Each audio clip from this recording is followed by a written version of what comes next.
Hi, welcome to another class. ഇന്ന് നമ്മൾ discuss ചെയ്യുന്നത് ലുക്കീമിയ ആയിട്ട് റിലേറ്റ് ചെയ്തിട്ടുള്ള കുറച്ച് ക്വസ്റ്റ്യൻസ് ആയിരുന്നു. അപ്പോൾ നമുക്കിത് ജസ്റ്റ് ലുക്കീമിയയുടെ ഇൻട്രൊഡക്ഷൻ എന്താണെന്ന് പറഞ്ഞിട്ട് പോകാം. ലുക്കീമിയ എന്ന് പറഞ്ഞിട്ടുണ്ടെങ്കിൽ ഇത് ടൈപ്പ് ഓഫ് ക്യാൻസർ ആണ്. എവിടെയാണ് ഒറിജിനേറ്റ് ചെയ്യുന്നത്? The bone marrow. Leukaemia is a type of cancer that originate in the bone marrow. അതായത് നമ്മുടെ ബോൺ മാരോയിൽ ഒറിജിനേറ്റ് ചെയ്യുന്ന ഒരു ടൈപ്പ് ഓഫ് ക്യാൻസർ ആണ്. ബോൺ മാരോയിൽ ഒറിജിനേറ്റ് ചെയ്യുന്ന ഒരു ടൈപ്പ് ഓഫ് ക്യാൻസറിനെയാണ് നമ്മൾ എന്ത് പറയുന്നത്? ലുക്കീമിയ എന്ന് പറയുന്നത്.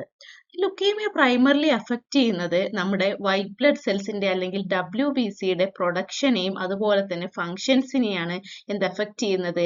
ലുക്കീമിയ അഫക്റ്റ് ചെയ്യുന്നത്. എങ്ങനെയാണ് ലുക്കീമിയ ഉണ്ടാവുന്നത്? ലുക്കീമിയ എന്ന് പറയുന്നത് ലുക്കീമിയയുടെ കേസിൽ ബോൺ മാരോ എന്ത് പ്രൊഡ്യൂസ് ചെയ്യും? അബ്നോർമൽ ആയിട്ട് വൈറ്റ് ബ്ലഡ് സെൽസ് പ്രൊഡ്യൂസ് ചെയ്യും. അതായത് uncontrollable production of white cells ആണ്. ഏത് വൈറ്റ് സെൽസ് ആയിരിക്കും? Blast cells. അതായത് അൺകൺട്രോളബിൾ ആയിട്ട് ബ്ലാസ്റ്റ് സെൽസിനെ ബോൺ മാരോയിൽ പ്രൊഡ്യൂസ് ചെയ്യും ലുക്കീമിയയുടെ കേസിൽ. പക്ഷെ അതെന്തായിരിക്കും? അത് പിന്നെ ഒരിക്കലും പ്രോപ്പർ ആയിട്ട് ഫങ്ഷൻ ചെയ്യില്ല. ഈ ഒരു പ്രൊഡ്യൂസ് ചെയ്ത ബ്ലാസ്റ്റ് സെൽസ് അൺകൺട്രോളബിൾ ആയിട്ട് മൾട്ടിപ്ലൈ ചെയ്യും. അതായത് നമ്മുടെ പിന്നെ ഹെൽത്തി ആയിട്ടുള്ള സെൽസിന്റെ പുറമെ ഇത് എന്ത് ചെയ്യും? അൺകൺട്രോളബിൾ ആയിട്ട് മൾട്ടിപ്ലൈ ചെയ്യും. പിന്നീട് അത് നമ്മുടെ ഇൻഫെക്ഷൻസ്, അനീമിയ, ബ്ലീഡിംഗ് ഡിസോർഡർ പോലുള്ള കാര്യത്തിലേക്ക് ലീഡ് ചെയ്യും. അപ്പൊ നമ്മൾ മനസ്സിലാക്കേണ്ടത് leukaemia is a type of cancer that will occur in the bone marrow. Bone മാരോയിലാണ് എന്ത് ചെയ്യുന്നത്? ഒക്യൂർ ചെയ്യുന്നത്. ലുക്കീമിയ എന്ന് പറഞ്ഞാൽ it primarily affect the production of white blood cells. ഈ ലുക്കീമിയ അതായത് വൈറ്റ് ബ്ലഡ് സെൽസിനെയാണ് അഫക്ട് ചെയ്യുന്നത്. നെക്സ്റ്റ് പറയുന്നത് എന്തായിരുന്നു? In leukaemia bone marrow produces abnormal white blood cells called blast. എന്തെയാണ് പ്രൊഡ്യൂസ് ചെയ്യുന്നത്? അബ്നോർമൽ വൈറ്റ് ബ്ലഡ് സെൽസ് ആയ ബ്ലാസ്റ്റിനെയാണ് പ്രൊഡ്യൂസ് ചെയ്യുന്നത്. Which do not function properly. ഒരിക്കലും അതെന്തില്ല? പ്രോപ്പർ ആയിട്ട് ഫങ്ഷൻ ചെയ്യില്ല. അൺകൺട്രോളബിൾ ആയിട്ട് പ്രൊഡ്യൂസ് ചെയ്യുന്നത് മാത്രം എന്ത് ചെയ്യില്ല? ഫങ്ഷൻ ചെയ്യില്ല. These blasts multiply uncontrollably, crowding out healthy blood cells. This leading to problems like infections, bleeding disorder, anemia, etc. അപ്പൊ എന്താണ് നമ്മൾ മനസ്സിലാക്കേണ്ടത്? ജസ്റ്റ് മനസ്സിലാക്കി വെക്കുക. ലുക്കീമിയ എന്ന് പറഞ്ഞിട്ട് ടൈപ്പ് ഓഫ് ക്യാൻസർ ആണ്. ബോൺ മാരോയിലാണ് പിന്നെ ഫോം ചെയ്യുന്നത്. ലുക്കീമിയയിൽ എന്താണ് ചെയ്യുക? വൈറ്റ് ബ്ലഡ് സെൽസ് അൺകൺട്രോളബിൾ ആയിട്ട് പ്രൊഡ്യൂസ് ചെയ്യും. അതായത് ബ്ലാസ്റ്റ് സെൽസ് ആണ് പ്രൊഡ്യൂസ് ചെയ്യുക. പിന്നീട് അത് എന്ത് ചെയ്യും? നമ്മുടെ ഹെൽത്തി സെൽസിന് മുകളിലായിട്ട് അത് പ്രൊഡ്യൂസ് ചെയ്ത് തുടങ്ങിയാൽ നമുക്ക് ഇൻഫെക്ഷൻസ്, അനീമിയ, ബ്ലീഡിംഗ് ഡിസോർഡേഴ്സ് ഒക്കെ ഉണ്ടായിരിക്കും. മെയിൻ ആയിട്ട് നമ്മൾ പറയുന്നത് 2 ടൈപ്പ് ഓഫ് ലുക്കീമിയാസ് ഉണ്ട്. അതായത് പിന്നെ സ്പീഡ് ഓഫ് പ്രോഗ്രഷൻ ഇതിലൊക്കെ പറഞ്ഞിട്ട് acute leukaemia and chronic leukaemia. Acute leukaemia എന്ന് പറഞ്ഞിട്ടുണ്ടെങ്കിൽ ഇതായിരിക്കും റാപ്പിഡ് ഓൺസെറ്റ് ആയിരിക്കും. ഇമ്മച്യൂർ സെൽസ് അല്ലെങ്കിൽ ഇമ്മച്യൂർ സെൽസ്, അതായത് ബ്ലാസ്റ്റ് സെൽ എന്ന് പറയുന്നതാണ് നമ്മൾ എന്ത് പറയുന്നത്? ഇമ്മച്യൂർ സെൽസ് എന്ന് പറയുന്നത്. ഇമ്മച്യൂർ സെൽസ് എന്ത് ചെയ്യും? ഡോമിനേറ്റ് ചെയ്തിരിക്കും. റിക്വയർസ് അർജന്റ് ട്രീറ്റ്മെന്റ് ആണ്. അതിന് എന്ത് വേണം? അർജന്റ് ട്രീറ്റ്മെന്റ് റിക്വയർ ചെയ്യും. പിന്നെ അതുപോലെ ക്രോണിക് ലുക്കീമിയ എന്ന് പറയുമ്പോൾ എന്തായിരിക്കും? സ്ലോവർ പ്രോഗ്രഷൻ ആയിരിക്കും ക്രോണിക് ലുക്കീമിയയുടെ കേസിൽ ഉണ്ടായിരുന്നത്. മനസ്സിലാക്കി വെക്കേണ്ടത് അക്യൂട്ട് ഉണ്ട്, ക്രോണിക് ഉണ്ട്. അക്യൂട്ട് എന്ന് പറഞ്ഞിട്ടുണ്ടെങ്കിൽ എന്തായിരിക്കും? റാപ്പിഡ് ഓൺസെറ്റ് ആയിരിക്കും. പിന്നെ അതിനെന്താണ്? അർജന്റ് ട്രീറ്റ്മെന്റ് റിക്വയർഡ് ആണ്. ക്രോണിക് എന്താന്ന് പറഞ്ഞെങ്കിൽ എന്തായിരിക്കും? സ്ലോവർ പ്രോഗ്രഷൻ ആയിരിക്കും. ഇത്രയാണ് മനസ്സിലാക്കി വെക്കേണ്ടത്. ഇനി ഈ ഒരു അക്യൂട്ടിലും ക്രോണിക്കിലും തന്നെ പിന്നീട് 2 ടൈപ്പ് ആക്കിയിട്ടുണ്ട്. അതായത് അക്യൂട്ടിൽ 2 ടൈപ്പ് ഉണ്ട്, ക്രോണിക്കിലും 2 ടൈപ്പ് ഉണ്ട്. അക്യൂട്ടില് 2 ടൈപ്പ് എന്ന് പറയുന്നത് അക്യൂട്ട് ലിംഫോബ്ലാസ്റ്റിക് ലുക്കീമിയ, അതായത് ALL എന്ന് പറയും. പിന്നെ അടുത്തത് acute myeloid leukaemia, AML. Acute lymphoblastic leukaemia, acute myeloid leukaemia. Okay, ALL and AML. Next വരുന്നത് chronic lymphocytic leukaemia, CLL, chronic myeloid leukaemia, CML എന്നും പറയും. അങ്ങനെയാണ്. അതായത് ALL, AML, CLL, CML. ഇങ്ങനെയാണ് നമ്മൾ എന്ത് പറയുന്നത്? പിന്നീട് 4 ടൈപ്പ് ആക്കിയിട്ട് പറയുന്നത്. ഇനി അക്യൂട്ട് ലിംഫോബ്ലാസ്റ്റിക് ലുക്കീമിയ അല്ലെങ്കിൽ ALL എന്ന് പറയുന്നത് എന്താണ്? കോമൺ ചിൽഡ്രൻസിലാണ് കോമൺ ആയിട്ട് കാണുന്നത്. ജസ്റ്റ് ഇതിന്റെ ഇത് മാത്രമാണ് പറയുന്നത്. കോമൺ ചിൽഡ്രൻസ് ആണ്. അത് ഇമ്മച്യൂർ ലിംഫോസൈറ്റിനെയാണ് എന്ത് ചെയ്യുന്നത്? അഫക്ട് ചെയ്യുന്നത്. ചിൽഡ്രൻസിലാണ് കാണുക. ഇമ്മച്യൂർ ലിംഫോസൈറ്റിനെയാണ് എന്ത് ചെയ്യുക? അഫക്ട് ചെയ്യുക. Next acute AML, acute myeloid leukaemia. അത് അഡൽറ്റിനെയാണ് അഫക്ട് ചെയ്യുക. ഇമ്മച്യൂർ മൈലോയിഡ് സെൽസ്, അതായത് മൈലോയിഡ് ലുക്കീമിയ. അപ്പൊ എന്താണ്? മൈലോയിഡ് സെൽസ് ആണ് അതിൽ ഇൻവോൾവ് ആയിട്ടുള്ളത്. നെക്സ്റ്റ് വരുന്ന ഏതായിരുന്നു? CLL. CLL എന്താണ്? ഓൾഡർ അഡൽറ്റിനെയാണ് എഫക്ട് ചെയ്യുന്നത്. മെച്യൂർ ലിംഫോസൈറ്റ് ആണ്. മറ്റേ ഇമ്മച്യൂർ ആയിരുന്നു മൈലോയിഡ്, മറ്റേതിൽ വരുന്നത്. ഇതിൽ ഏതായിരുന്നു? മെച്യൂർ ലിംഫോസൈറ്റ് ആണ് ഇൻവോൾവ് ആയിട്ടുള്ളത്. നെക്സ്റ്റ് വരുന്നത് CML ആണ്, ക്രോണിക് മൈലോയിഡ് ലുക്കീമിയ. അത് പിന്നെ ജനറ്റിക് മ്യൂട്ടേഷൻ ആയിട്ടാണ് അസോസിയേറ്റ് ചെയ്തിട്ടുള്ളത്. അതായത് ഫിലാഡൽഫിയ ക്രോമസോമൊക്കെ അസോസിയേറ്റ് ചെയ്തിട്ടുള്ളത്, അതായത് ജനറ്റിക് മ്യൂട്ടേഷൻ ആണ് അസോസിയേറ്റ് ചെയ്തിട്ടുള്ളത് മനസ്സിലാക്കുക. ALL ചിൽഡ്രൻ ആയിരുന്നു, AML അഡൽറ്റിലായിരുന്നു, അതിൽ ഇമ്മച്വർ ലിംഫോസൈറ്റ് ആയിരുന്നു. CLLിലോട്ട് മാറിയപ്പോഴായി ഓൾഡർ അഡൽറ്റ് ആയി. പിന്നെ അതുപോലെ തന്നെ മെച്വർ ലിംഫോസൈറ്റ് ആണ്. CML എന്ന് പറയുന്നത് ഫിലാഡൽഫിയ ക്രോമസോം, അതായത് ജനറ്റിക് മ്യൂട്ടേഷൻ ആണ് എന്നുള്ളത്. ഇനി നെക്സ്റ്റ് വരുന്നത് പിന്നെ സിംറ്റംസ് എന്നൊക്കെ പറയുമ്പോൾ എന്താ ഫാറ്റീഗ്, വീക്ക്നെസ്, പിന്നെ അതുപോലെ തന്നെ ഫ്രീക്വന്റ് ഇൻഫെക്ഷൻസ് ഉണ്ടായിരിക്കും, പിന്നെ ഈസി ബ്രോയിസിങ്ങും ബ്ലീഡിങ്ങും ഒക്കെ ഉണ്ടായിരിക്കും. അതായത് ലോ പ്ലേറ്റ്ലെറ്റ്സ് കുറവായതുകൊണ്ട് തന്നെ ബ്ലീഡിങ്ങും കാര്യങ്ങളൊക്കെ ഉണ്ടായിരിക്കും. പിന്നെ ഫീവർ, നൈറ്റ് സ്വെറ്റ്സ്, പിന്നെ നമ്മുടെ ജോയിന്റ് പെയിന്, അങ്ങനെയൊക്കെയാണ് ഉണ്ടായിരിക്കുക. പിന്നെ അതുപോലെ തന്നെ അൺഎക്സ്പ്ലെയിൻഡ് ആയിട്ടുള്ള വെയിറ്റ് ലോസ് കാര്യങ്ങളൊക്കെ ഉണ്ടായിരിക്കും. അപ്പോൾ ഇത്രയും നമ്മൾ ലുക്കീമിയനെ കുറിച്ച് പറഞ്ഞു, ലുക്കീമിയ എന്താന്നുള്ളത് പറഞ്ഞു, ലുക്കീമിയയുടെ ടൈപ്സും പറഞ്ഞു. അപ്പൊ ഇനി നമുക്ക് ബാക്കി ക്വസ്റ്റ്യൻസിലോട്ട് പോവാം. Which of the following, first question വരുന്നത് which of the following is a hallmark feature of acute leukaemia. Acute ലുക്കീമിയയുടെ ഫീച്ചർ ഏതാണെന്നാണ് ചോദിക്കുന്നത്. അപ്പൊ നമ്മൾ നേരത്തെ അക്യൂട്ട് ഉണ്ട്, ക്രോണിക് ഉണ്ട്, അപ്പൊ ഏതാന്നൊക്കെ നമ്മൾ പറഞ്ഞിട്ടുണ്ടായിരുന്നു. അപ്പൊ ഏതായിരുന്നു അക്യൂട്ട് ലുക്കീമിയയുടെ പിന്നെ ഹാൾമാർക്ക് എന്ന് പറയുന്നത്? ഓപ്ഷൻ ബി ആണ്, increased blast in the bone marrow. അതായത് ബോൺ മാരോയില് ബ്ലാസ്റ്റ് ആണ് എന്ത് ചെയ്യുന്നത്, ഇൻക്രീസ് ചെയ്യുന്നത്. അതാണ് നമ്മുടെ അക്യൂട്ട് ലുക്കീമിയയുടെ ഒരു ഫീച്ചർ എന്ന് പറയുന്നത്. അപ്പോൾ അക്യൂട്ട് ലുക്കീമിയ എന്താണ് ക്യാരക്ടറൈസ് ചെയ്തിട്ടുള്ളത്? Significant increase of immature cells ആണ് അല്ലെ, അതായത് ബ്ലാസ്റ്റ് സെല്ല്. ഇമ്മച്വർ സെൽസ് എന്ന് പറഞ്ഞിട്ടുണ്ടെങ്കിൽ ഏതാണ്? ബ്ലാസ്റ്റ് സെല്ലാണ്. അപ്പൊ നമ്മൾ മനസ്സിലാക്കേണ്ടത് എന്താണ്? അക്യൂട്ട് ലുക്കീമിയ എന്താണ് ഇതായിട്ടുള്ളത്? അക്യൂട്ട് ലുക്കീമിയയിൽ എന്താണ് ഉണ്ടായിരിക്കുക? ഇൻക്രീസ് ഇൻ ഇമ്മച്വർ ബ്ലാസ്റ്റ് സെല്ലാണ് ഉണ്ടായിരിക്കുക ബോൺ മാരോയില്, അതുപോലെ തന്നെ പെരിഫറൽ ബ്ലഡിലൊക്കെ. ഇനി നെക്സ്റ്റ് ഓപ്ഷൻസ് വരുന്നത് ഡിക്രീസ് ഇൻ നെക്സ്റ്റ് ഓപ്ഷൻ വരുന്നത് ഡിക്രീസ്ഡ് പ്ലേറ്റ്ലെറ്റ് ആണ്. നമ്മൾ പറഞ്ഞിട്ടുണ്ടായിരുന്നു ഇത് കൂടുന്ന ടൈമിൽ തന്നെ എന്താണ് നമ്മുടെ ബാക്കിയുള്ള സെൽസിനൊക്കെ എഫക്ട് ചെയ്യും എന്ന് പറഞ്ഞിട്ടുണ്ടായിരുന്നു, നമ്മുടെ ഹെൽത്ത് സെൽസിനൊക്കെ അല്ലെ.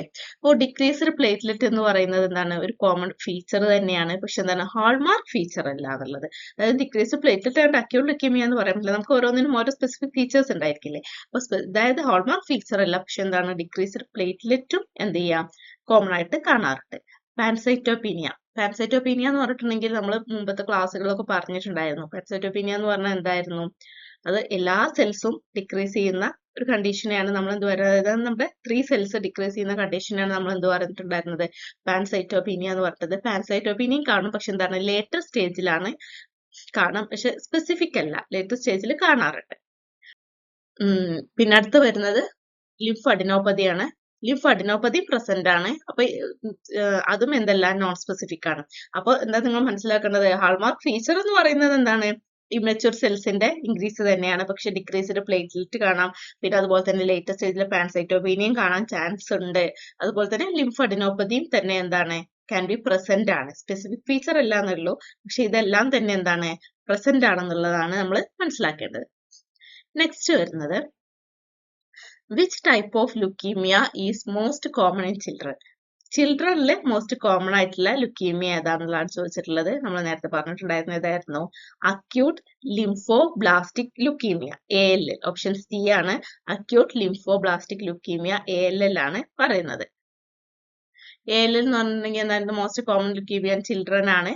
പിന്നെ ഒരു 2 to 5 years മുതൽ 2 to 5 years വരെ ചിൽഡ്രൻസിലാണ് എന്ത് ചെയ്യുക കാണുക? ALL കാണുക. ഇനി നെക്സ്റ്റ് ഏതാണ്? CLL എന്താണ്? റയർ ഇൻ ചിൽഡ്രൻ ആണ്. എങ്ങനെയായിരുന്നു CLL ആരായിരുന്നു എഫക്ട് ചെയ്തിട്ടുണ്ടായിരുന്നത്? ഓൾഡർ അഡൽറ്റിനെ ആയിരുന്നു CLL എഫക്ട് ചെയ്തിട്ടുണ്ടായിരുന്നത്. നെക്സ്റ്റ് AML ആണ്. AML ആരിലായിരുന്നു? മോർ കോമൺ ഇൻ അഡൽറ്റിലായിരുന്നു. പിന്നെ CML ഏതായിരുന്നു? റയർ ഇൻ ചിൽഡ്രൻ ആണ്. അതുപോലെ തന്നെ അതൊരു അഡൽറ്റ് ഡിസീസ് ആണ്. പിന്നെ നമ്മൾ എന്താ പറഞ്ഞിട്ടുണ്ടായിരുന്നത്? ജനറ്റിക് മ്യൂട്ടേഷൻ ആയിരുന്നു. നെക്സ്റ്റ് വരുന്നത് which chromosome abnormality is associated with chronic myeloid leukemia അല്ലെങ്കിൽ CML? ഏത് ക്രോമസോം അബ്നോർമാലിറ്റി ആണ് CML വരുന്നതെന്നായിരുന്നു? ഏതായിരുന്നു? Philadelphia chromosome translocation 922. അതായത് ഫിലാഡൽഫിയ ക്രോമസോമിന്റെ ട്രാൻസ്ലൊക്കേഷൻ, അതായത് ക്രോമസോം 9ഉം 22ഉം തമ്മിലുള്ള ട്രാൻസ്ലൊക്കേഷൻ വഴിയാണ് എന്ത് ചെയ്യുന്നത്?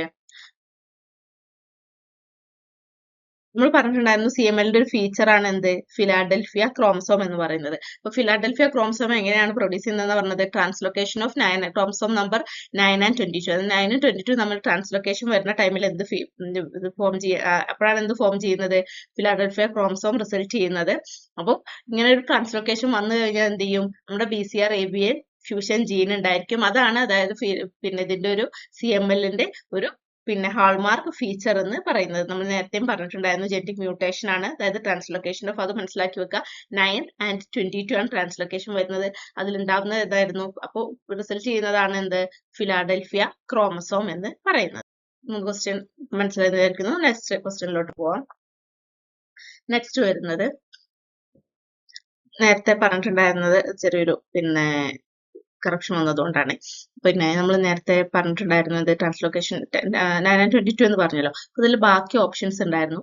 അതായത് ട്രാൻസ്ലൊക്കേഷൻ 15, 17 എന്ന് പറയുന്നത് ഓപ്ഷൻ ബി. ആ 15, 17 എന്ന് പറയുന്നത് കാണുന്നത് അക്യൂട്ട് പ്രോ മൈലോസൈറ്റിക് ലുക്കീമിയയുടെ കേസിലാണ്. APL എന്ന് പറയും. അക്യൂട്ട് പ്രോ മൈലോസൈറ്റിക് ലുക്കീമിയയുടെ കേസിലാണ് എന്ത് കാണുന്നത്, അതായത് അതൊരു AML-ന്റെ ഒരു സബ് ടൈപ്പ് ആണ് APL എന്ന് പറയുന്നത്. അത്ര കോമൺ ആയിട്ട് ചോദിക്കാറില്ല, ജസ്റ്റ് മനസ്സിലാക്കി വെക്കുക. അപ്പൊ അതിലായിരുന്നു എന്ത് കാണുന്നത്, 15, 17 കാണുന്നത്. അതുപോലെ തന്നെ 8, 21 കാണുന്നത് സെർട്ടൈൻ സബ് ടൈപ്സ്, AML-ന്റെ തന്നെ സെർട്ടൈൻ സബ് ടൈപ്സിൽ ഏത് കാണാറുണ്ട്, 8, 21 കാണാറുണ്ട്. അതുപോലെ തന്നെ ഓപ്ഷൻ ഡി 14, 18 എന്നുള്ളത് പിന്നെ ഫോളിക്കുലാർ ലിംഫോമയിലാണ് കാണുക, ലുക്കീമിയ അല്ല, ഫോളിക്കുലാർ ലിംഫോമ. 14, 18 എന്ന് പറയുന്നത് ഫോളിക്കുലാർ ലിംഫോമയിലാണ്, നമ്മുടെ ലുക്കീമിയയിലല്ല. ബാക്കി രണ്ടും കാണുന്നത് AML-ന്റെ സബ് ടൈപ്സിലായിരുന്നു കാണുന്നുണ്ടായത്. അപ്പൊ നെക്സ്റ്റ് ക്വസ്റ്റ്യൻ വരുന്നത്, which of the following is A characteristic finding in chronic lymphocytic leukaemia? ഏതായിരുന്നു CLL-ല് കാണുന്ന ക്യാരക്ടറിസ്റ്റിക് ഫൈൻഡിങ് എന്ന് പറയുന്നത്? അപ്പോൾ ഓപ്ഷൻ ബി ആണ്. സ്മഡ്ജ് സെൽസ് ആണ് എന്ത് കാണുക, സ്മഡ്ജ് സെൽസ്, അതായത് ബ്രോക്കൺ ലിംഫോസൈറ്റ്സ്. സ്മഡ്ജ് സെൽസ് അഥവാ ബ്രോക്കൺ ലിംഫോസൈറ്റ് ആണ് എന്ത് കാണുക, പിന്നെ CLL കാണുക. അത് നമ്മുടെ ക്യാൻസറസ് പിന്നെ ലിംഫോസൈറ്റ്സിന്റെ ഫ്രജിലിറ്റി കാരണമാണ് എന്ത് ചെയ്യുന്നത്, അങ്ങനെ സ്മഡ്ജ് സെല്ലായിട്ട് കാണുന്നത്. അപ്പോൾ CLL സ്മഡ്ജ് സെൽ എന്നുള്ളത് നിങ്ങൾ മനസ്സിലാക്കി വെക്കുക. പിന്നെ നെക്സ്റ്റ് ഓപ്ഷൻ വരുന്നത് ബ്ലാസ്റ്റ് ക്രൈസിസ് ആണ്. ബ്ലാസ്റ്റ് ക്രൈസിസ് ഒക്യൂർ ചെയ്യുന്നത് CML-ലാണ്, CLL-ലല്ല. അപ്പൊ അത് മനസ്സിലാക്കിയിട്ട് വെക്കുക. അതിൽ നിന്ന് 2-3 ക്വസ്റ്റ്യൻസ് ആണ് അപ്പൊ നിങ്ങൾക്ക് കിട്ടുന്നത്. ബ്ലാസ്റ്റ് ക്രൈസിസ് ഒക്യൂർ ചെയ്യുന്നത് CML-ലാണ്. ഓർറോഡ്സ് ഫൗണ്ട് ചെയ്യുന്നത് AML-ലാണ്. ഓർറോഡ്സ് ഫൗണ്ട് ചെയ്യുന്ന ഇതിലായിരുന്നു, AML-ലാണ്. Next hyper segmented neutrophils. Hyper segmented neutrophils കാണുന്നത് ഏതിലായിരുന്നു, നമ്മൾ നേരത്തെ പറഞ്ഞ മെഗാലോബ്ലാസ്റ്റിക് അനീമിയയിലായിരുന്നു, അല്ലാതെ ഇതിലല്ല, ലുക്കീമിയയിലല്ല. അപ്പൊ ഇതിന് എന്തായാലും നിങ്ങൾ ലുക്കീമിയാണെങ്കിൽ കൂടി നിങ്ങൾ ബാക്കി കാര്യങ്ങളും കൂടെ മനസ്സിലാക്കുക. ഹൈപ്പർ സെഗ്മെന്റഡ് ന്യൂട്രോഫിൽ കാണുന്നത് മെഗാലോബ്ലാസ്റ്റിക് അനീമിയയിലാണ്. അതുപോലെ തന്നെ ഓർറോഡ് കാണുന്നത് AML-ലാണ്. ബ്ലാസ്റ്റ് ക്രൈസിസ് കാണുന്നത് ഏതിലായിരുന്നു, CML-ലാണ്. CLL കാണുന്ന ഏതാണ്, നമ്മുടെ സ്മഡ്ജ് സെൽസ് ആണ്, അഥവാ ബ്രോക്കൺ ലിംഫോസൈറ്റ്സ് ആണ് നമ്മൾ കാണുന്നത്. ഓക്കെ, നെക്സ്റ്റ് ക്വസ്റ്റ്യൻ വരുന്നത്, what is the function of flow cytometry in leukaemia diagnosis? നമ്മുടെ ലുക്കീമിയ ഡയഗ്നോസിസിൽ നമ്മുടെ ഫ്ലോ സൈറ്റോമെട്രിയുടെ ഒരു പിന്നെ ഫംഗ്ഷൻ എന്താണെന്നാണ് ചോദിക്കുന്നത്, അതിന്റെ റോൾ എന്താണെന്നുള്ളതാണ് ചോദിക്കുന്നത്. ഓപ്ഷൻ ബി ആണ് ഐഡന്റിഫൈയിങ് സെൽ സർഫസ് മാർക്കേഴ്സ്. അതായത് ഫ്ലോ സൈറ്റോമെട്രി എന്താ ചെയ്യുന്നത്, സ്പെസിഫിക് ആയിട്ടുള്ള സെൽ സർഫസ് മാർക്കേഴ്സിനെ ഐഡന്റിഫൈ ചെയ്യും, അതായത് ആന്റിജൻസിനെ ഐഡന്റിഫൈ ചെയ്യും. എന്തിനാണ്, ക്ലാസിഫൈ ചെയ്യാൻ, ലുക്കീമിയ ലിംഫോയിഡ് ആണോ അല്ലെങ്കിൽ മൈലോയിഡ് ടൈപ്പ് ആണോ എന്ന് പിന്നെ ക്ലാസിഫൈ ചെയ്യാൻ വേണ്ടിയിട്ട് സെൽ സർഫസ് ആന്റിജനെ ഡിറ്റക്ട് ചെയ്യാണ് എന്ത് ചെയ്യുന്നത്, ഫ്ലോ സൈറ്റോമെട്രി ചെയ്യുന്നത്. അപ്പൊ അതാണ് ഇതിന്റെ പിന്നെ റോൾ എന്ന് പറയുന്നത്. ഓക്കെ, ഫ്ലോ സൈറ്റോമെട്രിയുടെ റോൾ എന്ന് പറഞ്ഞാൽ സെൽ സർഫസ് മാർക്കേഴ്സ് അഥവാ ആന്റിജൻസിനെ. അപ്പൊ എന്ത് നമുക്ക് ക്ലാസിഫൈ ചെയ്യാൻ പറ്റും, ലിംഫോയിഡ് ആണോ അല്ലെങ്കിൽ മൈലോയിഡ് ടൈപ്പ് ആണോ നമ്മുടെ ലുക്കീമിയ എന്നുള്ളത് നമുക്ക് ക്ലാസിഫൈ ചെയ്യാൻ പറ്റും. നെക്സ്റ്റ് വരുന്നത് ഡിറ്റക്ടിങ് ക്രോമസോമൽ അബ്നോർമാലിറ്റി. അത് നമ്മൾ ക്രോമസോമൽ അബ്നോർമാലിറ്റി ഒക്കെ നമ്മൾ സൈറ്റോജനിക് സ്റ്റഡി വെച്ചാണ് ചെയ്യുന്നത്, ഒരിക്കലും എന്തല്ല ഫ്ലോ സൈറ്റോമെട്രി അല്ല. പിന്നെ അനലൈസിങ് കൊയാഗുലേഷൻ പാരാമീറ്റേഴ്സ് അനലൈസ് ചെയ്യുന്നത്. അപ്പൊ അത് ഒരിക്കലും കൊയാഗുലേഷൻ പാരാമീറ്റേഴ്സ് ഒരിക്കലും എന്തല്ല നമുക്ക് ലുക്കീമിയ ആയിട്ട് റിലേറ്റ് ചെയ്ത കാര്യങ്ങളെ അല്ല. പിന്നെ ഡിറ്റക്ടിങ് സൈറ്റോപ്ലാസ്മിക് ഗ്രാനുൾസ് നമ്മൾ ഡിറ്റക്ട് ചെയ്യുന്നത് എങ്ങനെയായിരുന്നു, മൈക്രോസ്കോപ്പി വഴിയാണ് നമ്മൾ എന്ത് ചെയ്യുന്നത്, മൈക്രോസ്കോപ്പിലൂടെയാണ് നമ്മൾ എന്ത് ചെയ്യുക, സൈറ്റോപ്ലാസ്മിക് ഗ്രാനുൾസിന്റെ ഒക്കെ ഡിറ്റക്ഷൻ ചെയ്യുന്നത്. അപ്പോൾ ഫ്ലോ സൈറ്റോമെട്രിയുടെ ഇത് പറഞ്ഞ സെൽ സർഫസ് ആന്റിജൻസിനെ ഡിറ്റക്ട് ചെയ്യുക എന്നുള്ളതാണ്. നമുക്ക് മൈലോയിഡ് ആണോ ലിംഫോയിഡ് ആണോ എന്ന് ക്ലാസിഫൈ ചെയ്യാൻ പറ്റും. നെക്സ്റ്റ് വരുന്നത് which leukaemia is associated with the translocation of 1517 translocation. 15 നമ്മൾ നേരത്തെ പറഞ്ഞ 1922 നമ്മൾ പറഞ്ഞിട്ടുണ്ടായിരുന്നു അല്ലെ. അപ്പൊ ഇപ്പൊ പറഞ്ഞതാണ് 1517 translocation. അപ്പൊ അത് വരുന്നത് acute myeloid, option A, acute myeloid leukemia with M3 subtype ആണ്. ഇപ്പോഴും ചോദിച്ചു കാണാറില്ലെങ്കിൽ കൂടി പിന്നെ മേ ബി നിങ്ങൾ ഇതും കൂടെ 15 ട്രാൻസ്ലോക്കേഷൻ ആയതുകൊണ്ട് അതൊന്നും നിങ്ങളൊന്ന് മനസ്സിലാക്കി വെക്കണം. 1517 ട്രാൻസ്ലോക്കേഷൻ വരുന്നത് AML ആണ് വിത്ത് M3 സബ് ടൈപ്പ്. അതാണ് അതിൽ മെയിൻ ആയിട്ട് നിങ്ങൾ നോക്കേണ്ടത്. M3 സബ് ടൈപ്പ് ആണ്.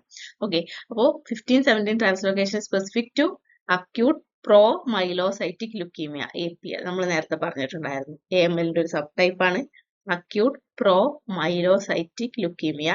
അപ്പോൾ നിങ്ങൾ രണ്ട് കാര്യങ്ങളാണ്, AML സബ് ടൈപ്പ് ആണ്, acute promyelocytic leukaemia with M3 subtype ആണെന്നും കൂടി ഒന്ന് മനസ്സിലാക്കി വെക്കുക. ഓക്കെ, 15. പിന്നെ അതിൽ ബാക്കിയുള്ള ഓപ്ഷൻസ് വരുന്നത് അക്യൂട്ട് ലിംഫോബ്ലാസ്റ്റിക് ലുക്കീമിയ ALL, അപ്പൊ അതല്ല ഓപ്ഷൻ, നമുക്ക് അറിയാലോ AML ആണ്.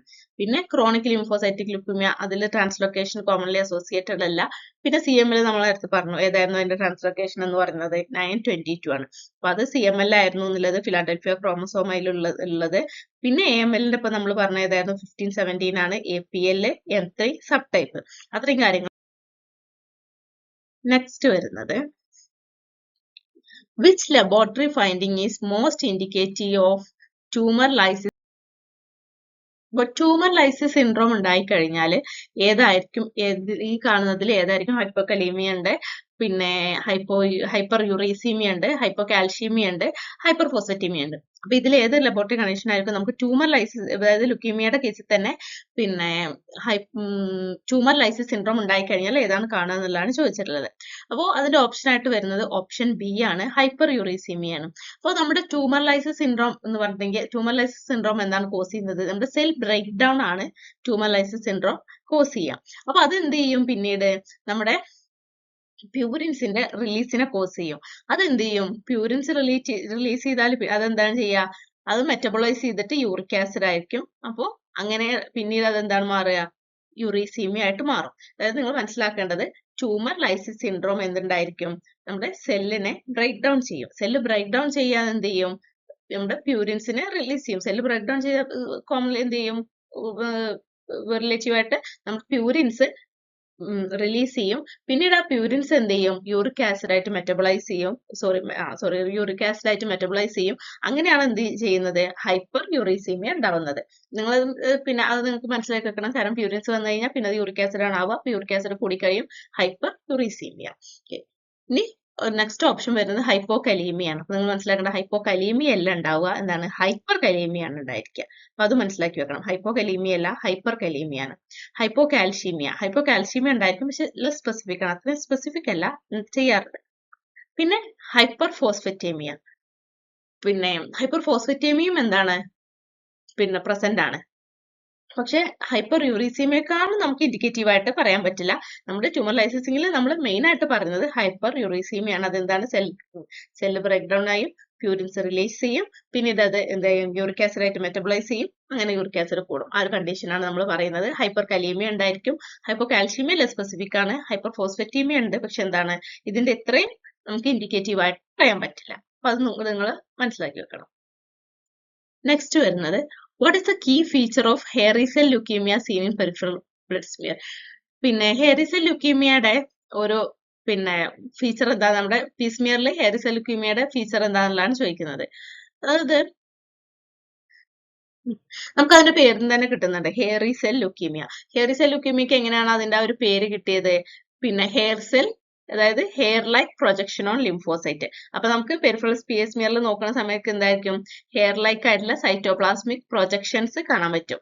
അതുകൊണ്ടാണ് എന്ത് ഹെയറി സെൽ ലുക്കീമിയക്ക് അതിന്റെ ഒരു gets name from hairy like ഇത്, അല്ലെങ്കിൽ hair like cytoplasmic projection seen in malignant lymphocyte. അതായത് മാലിഗ്നന്റ് ലിംഫോസൈറ്റ്സിൽ ഹെയർ ലൈക്ക് സൈറ്റോപ്ലാസ്മിക് പ്രൊജക്ഷൻ ആയിട്ട് കാണുന്നത് കൊണ്ടാണ് അതിന് എന്ത് പേര് കിട്ടിയത്? ഹെയറി സെൽ ലുക്കീമിയ എന്നുള്ള പേര് കിട്ടിയത്. അപ്പൊ അതിനെന്തായിരിക്കും? അതിന്റെ പേര് പോലെ തന്നെ ഹെയർ ലൈക്ക് പ്രൊജക്ഷൻ ആണ് കാണുന്നത്. പിന്നെ ബാക്കിയുള്ളത് ജസ്റ്റ് നമ്മൾ പറഞ്ഞതായിരുന്നു. ഓർറോഡ്സ് കാണുക ഇതിലായിരുന്നു, AML-ലാണ് കാണുന്നത്. Blast cell with nucleoli acute ലുക്കീമിയാസിലാണ് കാണുക, ഹെയറി സെൽ ലുക്കീമിയാസിലല്ല. ഹൈപ്പർ സെഗ്മെന്റഡ് ന്യൂട്രോഫിൽ നമ്മൾ നേരത്തെ പറഞ്ഞിട്ടുണ്ടായിരുന്നു, ഇതിലായിരുന്നു മെഗാലോബ്ലാസ്റ്റിക് അനീമിയാസിലായിരുന്നു കണ്ടിട്ടുണ്ടായിരുന്നത്. അപ്പൊ hairy cell leukaemia hair cell projection ആണ്, സൈറ്റോപ്ലാസ്മിക് പ്രൊജക്ഷൻസ് ആണ് കാണുക എന്നുള്ളത് മനസ്സിലാക്കി വെക്കുക. നെക്സ്റ്റ് വരുന്നത് what is the first line treatment of chronic myeloid leukaemia? CML-ന്റെ ഫസ്റ്റ് ലൈൻ ട്രീറ്റ്മെന്റ് ഏതാന്നുള്ളതാണ് ചോദിച്ചിട്ടുള്ളത്. ഓപ്ഷൻ ബി ആണ് തൈറോസിൻ കൈനേസ് ഇൻഹിബിറ്റേഴ്സ് ആണ് പിന്നെ ഇതിന്റെ ഒരു ഫസ്റ്റ് ലൈൻ ഇൻഹിബിറ്റർ അല്ലെങ്കിൽ ഫസ്റ്റ് ലൈൻ ട്രീറ്റ്മെന്റ് എന്ന് പറയുന്നത്. അപ്പോൾ ഈ നമ്മുടെ തൈറോസിൻ കൈനേസ് ഇൻഹിബിറ്റർ എന്താണ് ചെയ്യുക? നമ്മുടെ BCR നമ്മളിപ്പോൾ ട്രാൻസ്ലോക്കേഷൻ ഓഫ് 922 പറഞ്ഞിട്ടുണ്ടായിരുന്നു. അപ്പൊ BCR ABL ജീൻ ഫ്യൂഷൻ ഉണ്ടായിരിക്കും. അപ്പൊ ഈ ഒരു BCR ABL ജീൻ പ്രോട്ടീനെ ആണ് ആര് ടാർഗറ്റ് ചെയ്യുക? നമ്മുടെ തൈറോസിൻ കൈനേസ് ഇൻഹിബിറ്റർ ടാർഗറ്റ് ചെയ്യുക. അപ്പോൾ അതുവഴി എന്ത് ചെയ്യാൻ പറ്റും? നമ്മുടെ CML-നെ കൺട്രോൾ ചെയ്യാൻ പറ്റും. അപ്പോൾ BCR ABL ഫ്യൂഷൻ പ്രോട്ടീനെ ഈ ഒരു തൈറോസിൻ കൈനേസ് ഇൻഹിബിറ്റർ ടാർഗറ്റ് ചെയ്യും. അതുവഴി എന്ത് ചെയ്യും? CML-നെ കൺട്രോൾ ചെയ്യും. അപ്പോൾ ഫസ്റ്റ് ലൈൻ ഓഫ് ട്രീറ്റ്മെന്റ് CML-ന്റെ എന്ന് പറയുന്നത് തൈറോസിൻ കൈനേസ് ഇൻഹിബിറ്റർ ആണെന്നുള്ളത് മനസ്സിലാക്കുക. കീമോതെറാപ്പി എന്ന് പറയുന്നത് ഫസ്റ്റ് ലൈൻ ട്രീറ്റ്മെന്റ് അല്ല. അതുപോലെ തന്നെ ബോൺമാരോ ട്രാൻസ്പ്ലാന്റേഷൻ എന്ന് പറയുന്നത് എന്താണ്? റിഫ്രാക്ടറി കേസിനൊക്കെയാണ് നമ്മൾ എന്ത് ചെയ്യുക? ബോൺമാരോ ട്രാൻസ്പ്ലാന്റേഷൻ ഒക്കെ ചെയ്യുക. റേഡിയോ തെറാപ്പി പിന്നെ നമ്മൾ CML-ൽ അത്രയും റെയർലി ഒക്കെയാണ് നമ്മൾ യൂസ് ചെയ്യുന്നത്. അപ്പോൾ തൈറോസിൻ കൈനേസ് ഇൻഹിബിറ്റർ CML അതും കൂടി മനസ്സിലാക്കി വെക്കുക. കീമോതെറാപ്പി ഒക്കെ നമ്മൾ എന്താണ്? ഫസ്റ്റ് ലൈൻ ഓപ്ഷൻ അല്ല എന്നുള്ളത്. നമുക്ക് മാറിപ്പോകും പെട്ടെന്ന് കീമോതെറാപ്പി ഒക്കെ വരുന്ന ടൈമിൽ. Last question, in acute leukemia, which laboratory parameters is commonly elevated? acute leukemia കേസിൽ ഏത് പാരാമീറ്റർ ആണ് commonly elevate ചെയ്യുക എന്നുള്ളതാണ്. ഏതായിരുന്നു? വൈറ്റ് ബ്ലഡ് സെൽ കൗണ്ട് ആണ് വരുന്നത്. അതായത് acute leukemia പ്രസന്റ് ചെയ്യുന്നതാണ്. often present with leukocytosis ആണ്. സം കേസസ് എന്താണ്? ലൂക്കോപീനിയ കാണാറുണ്ട് സം കേസസ്. പക്ഷെ എന്താണ്? ലൂക്കോസൈറ്റോസിസ് ആണ്. വൈറ്റ് ബ്ലഡ് സെൽസിന്റെ കൗണ്ട് ആണ് എന്ത് ചെയ്യാറ്? കൂടാറ്. ഓക്കെ, ഇനി ബാക്കിയുള്ളതും കൂടെ അക്യൂട്ട് ലുക്കീമിയയിൽ എപ്പോഴും കൂടുന്ന ഏതാണ്? വൈറ്റ് ബ്ലഡ് സെൽസ് ആണ്. ലൂക്കോസൈറ്റോസിസ് ആണ് ഉണ്ടാവാറ്. ലെസ് കോമൺ ആയിട്ട് അല്ലെങ്കിൽ സം കേസസിൽ ലൂക്കോപീനിയ ഉണ്ടാവാറുണ്ട് എന്നുള്ളത് നിങ്ങൾ മനസ്സിലാക്കി വെക്കണം. ബാക്കിയുള്ളതെന്ന് പറഞ്ഞിട്ടുണ്ടെങ്കിൽ ഹീമോഗ്ലോബിൻ ആണ്. ഹീമോഗ്ലോബിൻ ടിപ്പിക്കലി എന്താണ്? നമ്മൾ പറഞ്ഞിട്ടുണ്ടായിരുന്നു അനീമിയ ഇൻഫെക്ഷൻ ഒക്കെ നമുക്ക് ലുക്കീമിയയുടേതായിട്ടുണ്ടായിരിക്കും. അപ്പൊ എന്താണ്? HB എപ്പോഴും കുറവാണ് ചെയ്യുക. പ്ലേറ്റ്ലെറ്റും എന്താണ്? ഡിക്രീസ് ആണ് ചെയ്യുക. ത്രോംബോസൈറ്റോപീനിയ ആണ് ഉണ്ടായിരിക്കുക. സിറം അയൺ എന്താണ്? സിറം അയൺ നമ്മുടെ ലുക്കീമിയ ആയിട്ട് എഫക്ട് ചെയ്യുന്ന ഒരു കാര്യമല്ല. അപ്പൊ HB കുറയും, പ്ലേറ്റ്ലെറ്റ് കുറയും. കോമൺലി എലിവേറ്റ് ചെയ്യുന്ന ഏതായിരുന്നു? WBC വൈറ്റ് ബ്ലഡ് സെൽസ് ആണ്. അപ്പൊ ഇത്രയേ ഉള്ളൂ. ബാക്കി നമുക്ക് നെക്സ്റ്റ് വീഡിയോസിൽ കാണാം.